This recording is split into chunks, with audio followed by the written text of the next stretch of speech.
आज आपण बनवणार आहोत जाळीदार परफेक्ट असा दावणगिरी लोणी डोसा. डोसा परफेक्ट होण्यासाठी भरपूर टिप्स आणि ट्रिक्स या व्हिडिओमध्ये सांगणार आहे. सोबतच एक चटणीचा प्रकारसुद्धा पाहणार आहोत. त्यासाठी व्हिडिओ शेवटपर्यंत नक्की पहा आणि आवडलं तर लाईक नक्की करा.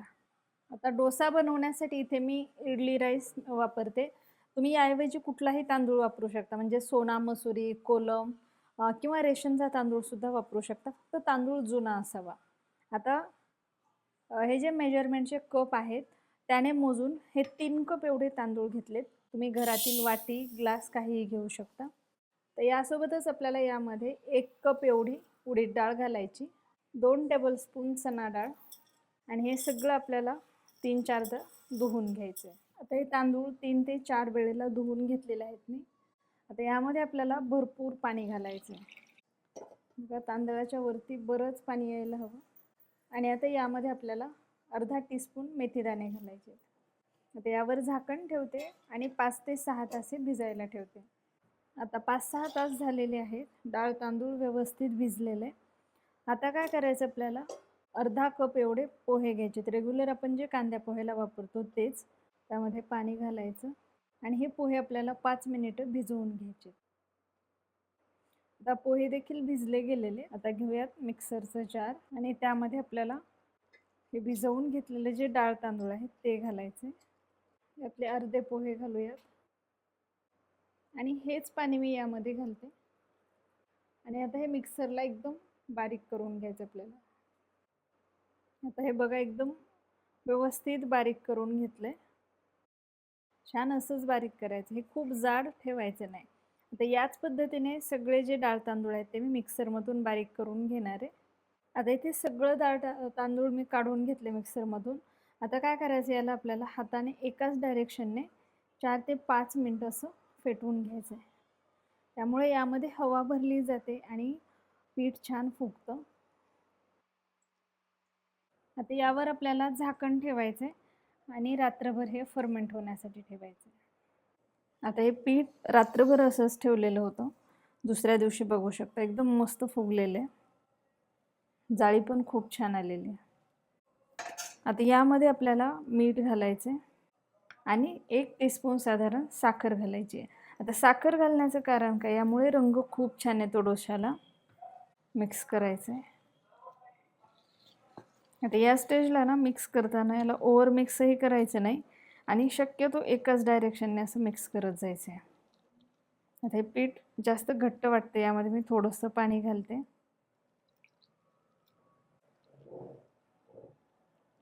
आता बघा हे बॅटर एकदम छान झालंय.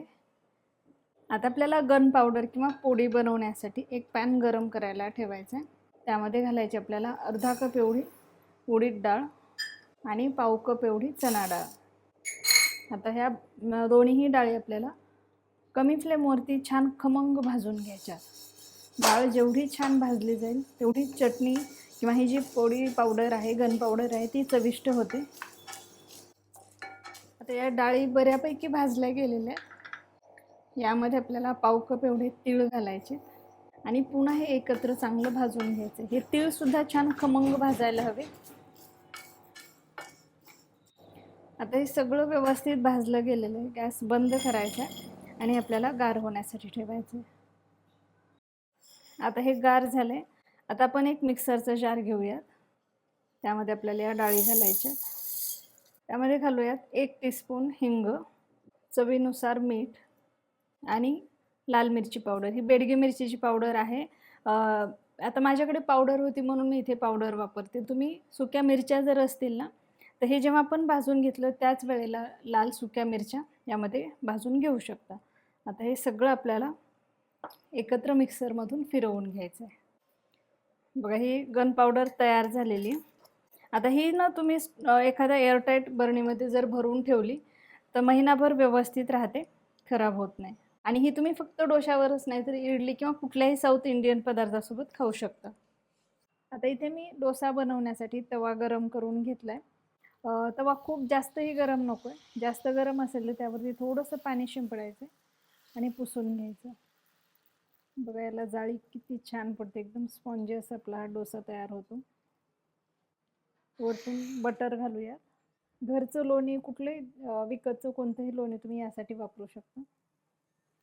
आणि यावरती आपण जी तयार करून घेतलेली गन पावडर आहे ती टाकायची. किंवा तुम्ही प्लेन सुद्धा बनवू शकता, गन पावडर जर नसेल किंवा तुम्हाला आवडत नसेल तर तसाही डोसा छान होतो. बघा एकदम परफेक्ट असा आपला हा लोणी डोसा इथे तयार झालेला आहे. याच पद्धतीने बाकीचे डोसे सुद्धा मी तयार करून घेणार आहे. तर इथे बघा मी काही डोसे तयार करून घेतलेले आहेत आणि एकदम मस्त कुरकुरीत असे आपले हे डोसे तयार झालेत. रंगही खूप छान आलेला आहे.